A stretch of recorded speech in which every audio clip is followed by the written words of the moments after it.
ಪ್ರಾರ್ಥನೆ ಮಾಡ್ಕೊಳ್ಳಿ. ವಾರ್ಷಿಕವಾಗಿ ಕೊಡುವಂಥ ರೀತಿಯಲ್ಲಿ ಈ ವರ್ಷವೂ ಸಹಿತ ಯಥೋಚಿತವಾಗಿ ಯಥಾಭಕ್ತಿ ಶ್ರದ್ಧೆಯಿಂದ ಇರುವಂತಹ ಪೂಜೆಯನ್ನು ಸಂತುಷ್ಟಗೊಂಡಂತಹ ಪರಿವಾಸಹಿತವಾದಂತಹ ನಾಗಚೌಡೇಶ್ವರಿ ಹಾಗೆ ಚೌಡೇಶ್ವರಿ ದೇವರುಗಳು ಪೂಜೆಯನ್ನು ಸಂತುಷ್ಟಗೊಂಡು ಕುಟುಂಬಕ್ಕೆ ಮನಸ್ಸಿನಲ್ಲಿ ಯಾವತ್ತೂ ಕೂಡ ಶಾಂತಿ ಮತ್ತು ನೆಮ್ಮದಿ ಇರುವಂಥ ರೀತಿಯಲ್ಲಿ ಕಾಪಾಡಬೇಕು ಅಂತ ಪ್ರಾರ್ಥನೆ ಮಾಡಿಕೊಳ್ತಾ ಇದ್ದೇವೆ.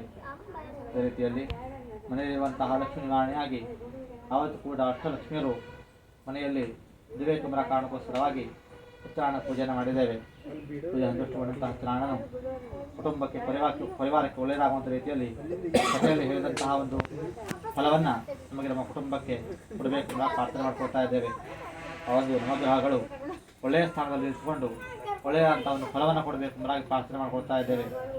ಅದೇ ರೀತಿಯಲ್ಲಿ ವೈಯಕ್ತಿಕವಾಗಿ ಏನೇ ಪ್ರಾರ್ಥನೆ ಉಂಟ ಅಂತ ಪ್ರಾರ್ಥನೆಯನ್ನು ಮಾಡಿಕೊಂಡು ಅಕ್ಷರಕ್ಕೆ ಮುಕ್ತಾಯ ಮಾಡಿ ಅಗೋಷ್ಟ ಪ್ರಾರ್ಥನಾ ಸಮರ್ಪಯಾಮಿ. ಜ್ಞಾನಿಕಾಜವಾಪ